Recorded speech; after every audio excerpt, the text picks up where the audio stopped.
سوال بود که استاد که بعضی بگیم دوستان و برادران ما هستن که بگیم که دین در درجه اول زندگیشون نیست. بگیم ما هم بعضی امر معروف میکنیم و نهی منکر میکنیم، بعضی حرام ها بگیم که قبول نمیکنن همین چیزا، که میکنن که فقط نیست.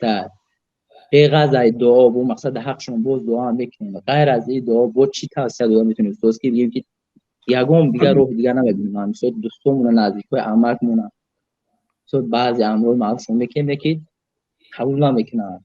بله اگر همه قبول میکردند 8 میلیارد آدم همه مسلمان میشد و بعضی عرب ها میگن که لو انصف الناس و استراح القاضی، اگر مردمی به انصاف باشن قاضی ها استراحت میکن.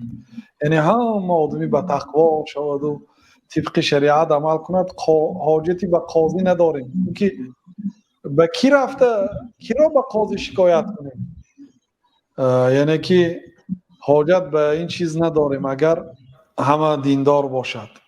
لیکن این سنت حیات دنیا هست. الله تعالی میگه که ادعو الى سبیل ربک بالحکمه والموعظه الحسنه، و راه پروردگارت به این دین مقدس اسلام مردم را با حکمت دعوت کن، یعنی با اسلوبی نیک، با سخنهای خوش دعوت کن.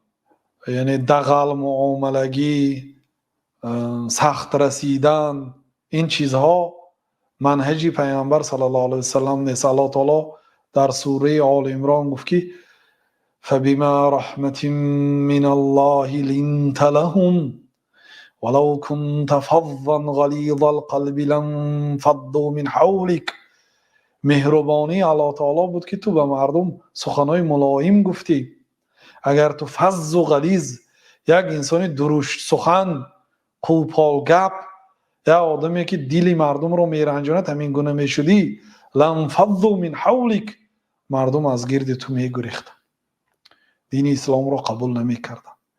اساساً با اخلاق نیک، اونایی که همراه شما زندگی میکند، سخن نیک، رفتار نیک، معامله نیک وقتی که از شما صادر میشد، به طریق اتوماتیک در قلب آنها نسبت شما محبت می‌دراید، برای آنکه شما فقط نیکی میکنید و سخن نیک میگویید. این طبیعت انسان است. انسان طبیعتاً همین خیلی است که کسی که برای او نیکی کرد، برای او نیکی میکند. اما کسی اگر برای وی یگان کس نیکی کند و بدی کند، طبیعتش و حیران است. الکی او گوشت خوک بسیار خورد، از نارکوتیک بسیار استفاده کرده است، طبیعتش و حیران شده است. الکی اما طبیعت آدمی، خواه مسلمان خواه کافر، میخواد که طبیعتا کسی که برای او نیکی کرد دوست می‌دارد. بنابراین باید نیکی کنید تا اینکه سخن شما با آنها تاثیر کند. با همین راه با آنها اسلام خوشرو نشان دهید، اسلام بی‌زیب کرده نشان ندهید برادران. این همین سبب اسلام یک آدم میشید اگر شما سبب شوید تا روزی وفاتش هر طهارتی که میکند ثوابش به شما است، از ثواب او کم نمیشه. نماز خواند ثوابش به شما است، هر عملی خیری که میکنه شما ثواب میگیرید. بنابراین در این مسئله بی‌طرفی نکنید. هر کسی که میبینید، هر کسی که همراهش وا میخورید، از شما یک شخصی مبارک باید باشید. حسن بصری اگر بازار روان، آدم‌هایی که در بازار راهشان به نماز جماعت به واسطه بازار بوده است، راه از مابین بازار میگذشتیم، بعد مسجد میرفتیم. همین از بازار گذشته مسجد روان، آدم‌ها حسن بصری را میدیده و خداشون حساب و کتاب میکرده است. من چی گناه دارم، چی گناه ندارم. یعنی وقتی که حسن بصری میدیدیم، دین و قیامت به خاطرشون میآمد. دیدنی خالی، حالی هیچی نگفته.